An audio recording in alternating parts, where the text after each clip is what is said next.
Heroine రన్యారావును arrest చేసిన Bengaluru airport పోలీసులు. బంగారం అక్రమ రవాణా చేస్తూ పట్టుబడ్డ వైనం సీనియర్ ఐపీఎస్ అధికారి కుమార్తెనని చెప్పడంతో షాక్ అయిన పోలీసులు. చట్టం తన పని తాను చేసుకుపోతోందని వ్యాఖ్యానించిన ఆమె సవతి తండ్రి బంగారం అక్రమ రవాణా కేసులో కన్నడ హీరోయిన్ రన్యారావును బెంగళూరు విమానాశ్రయంలో అరెస్ట్ చేశారు. ఆమె నుంచి 14 కిలోల బంగారాన్ని పోలీసులు స్వాధీనం చేసుకున్నారు. అయితే ఆమె తన సీనియర్ ఐపీఎస్ అధికారి కుమార్తెనని చెప్పడంతో పోలీసులు ఒక్కసారిగా షాక్ అయ్యారు. అయినప్పటికీ పోలీసులు ఆమెపై అక్రమ బంగారం రవాణా కేసు నమోదు చేసి అరెస్ట్ చేశారు.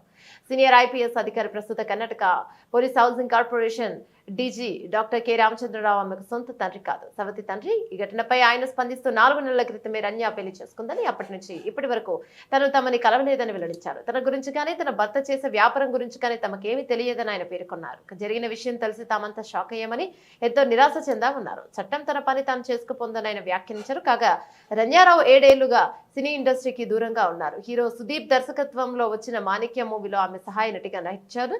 ఇక పటాస్ కన్నడ రీమేక్ పటాకీలో హీరోయిన్ గా నటించింది. తమిళంలో వాగా మూవీలో కూడా నటించింది.